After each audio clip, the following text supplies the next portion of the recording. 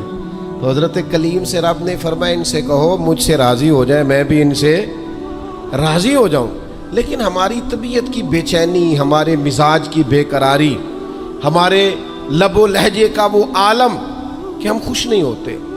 ڈھیر سارے لوگ ہیں، آپ کچھ بھی کر لیں، کچھ بھی گھر میں لے آئیں، کچھ بھی ہو جائے، کتنی بھی نعمت مل جائے، ان کا مزاج اس طرح کا بن جاتا ہے، خوش نہیں. میں اکثر دوستوں سے کہتا ہوں کہ بعض دوست ایسے ہیں جن کا انداز اس طرح کا ہے کہ ان کو کوئی بھی نعمت مل جائے تو ان کی طبیعت سکون پذیر نہیں ہوتی. حضرت عبداللہ ابن عمر رضی اللہ تعالیٰ عنہ صحابہ میں سے بڑے صالح آدمی ہیں، نیک آدمی ہیں. حضرت عمر کے صاحبزادے ہیں اور اللہ کے حبیب علیہ السلام نے فرمایا یہ بڑے نیک ہیں. تو سیدنا عبداللہ ابن عمر رضی اللہ تعالیٰ عنہ کے نا ایک صاحبزادے بیمار تھے. یہ جو بچے بیمار ہوں یا کسی تکلیف میں ہوں تو یہ ماں باپ کو بڑا بے چین کر دیتے ہیں. اپنی بھوک بھی بندہ سہ لیتا ہے، اپنی بیماری اور تکلیف بھی سہ لیتا ہے، لیکن اگر اولاد کسی آزمائش کا شکار ہو جائے، پریشانی کا شکار ہو جائے تو انسان بڑی تکلیف میں آ جاتا ہے. حضرت عبداللہ ابن عمر رضی اللہ تعالیٰ عنہ بڑے پریشان تھے اپنے بیٹے کو لے کر، اور جو ان کے قریبی لوگ تھے وہ محسوس کرتے تھے کہ شدید ذہنی اضطراب میں مبتلا ہیں سیدنا عبداللہ ابن عمر. اللہ کا فیصلہ ایک کرم آیا اور ان کے صاحبزادے کا وصال ہو گیا. جب ان کے صاحبزادے وصال کر گئے نا تو ظاہر ہے کہ بیماری سے بڑا غم تو صاحبزادے کا انتقال کر جانا ہے. تو جنازے کے لیے جو لوگ آئے اور اس کے بعد جو تعزیت کے لیے لوگ آئے وہ کہتے ہیں ہم نے جناب عبداللہ ابن عمر کو بڑا مطمئن دیکھا. ہم نے دیکھا کہ بیٹے کے انتقال کے بعد ان کی طبیعت میں ایک ٹھہراؤ آ گیا اور آنے جانے والوں کو بڑے اطمینان سے، بڑی محبت سے ملتے، ان کا انداز بڑا منفرد ہو گیا. ایک صاحب نے پوچھ ہی لیا کہ جناب آپ پہلے بڑے بے چین تھے، اب آپ کی طبیعت میں بڑا ٹھہراؤ آ گیا، وجہ کیا ہے؟ تو حضرت عبداللہ ابن عمر فرمانے لگے جب تک وہ بیمار تھا میری ذمہ داری تھا اور میں بے چین تھا. فرمایا میرے رب کا فیصلہ کرم آ گیا ہے اور وہ میرے رب کے حضور حاضر ہو گیا ہے. گویا اب جس بارگاہ میں گیا ہے وہاں رحمت ہی رحمت ملے گی، وہاں کرم ہی کرم ملے گا. اب میں مطمئن ہو گیا ہوں کہ اللہ کی رحمتیں قبر میں اس کا استقبال کریں گی. جب تک میری ڈیوٹی تھی تو میں پریشان تھا، بے چین تھا، بے قرار اب تو حاضر بارگاہ ہو گیا اور میں اپنے رب کی رضا پہ راضی ہوں. جب تک اللہ نے چاہا بیٹا میرے پاس رہا، اور جب اللہ نے چاہا اللہ نے اسے اپنی بارگاہ میں بلا لیا. میرے بھائیو یاد رکھیے گا، ہمیشہ اس بات کو اپنے ذہن میں بٹھائیے گا کہ زندگی کے اندر کبھی بھی اللہ کے فیصلوں پر شکوہ کرنا اور اللہ کے فیصلوں پر اظہار ناراضگی کرنا معاذ اللہ، اس سے اپنے دامن کو ہمیشہ بچا کے رکھیں اور پناہ میں رکھیں اپنے دامن کو کہ کبھی بھی انسان اس طرح کا نہ ہو جائے. میں دیکھتا ہوں شدید بے چینی یہ ہمارے ماحول میں، اللہ تعالیٰ معاف فرمائے، جو لوگوں سے شدید ایک دوسرے سے ہماری طبیعتیں کھنچ جاتی ہیں اور تناؤ اور کھنچاؤ پیدا ہو جاتا ہے، اور پھر لوگ ڈپریشن میں چلے جاتے ہیں. حتیٰ کہ بعض لوگ معاذ اللہ انتہائی قدم اٹھاتے ہیں، خودکشی کی طرف بڑھ جاتے ہیں.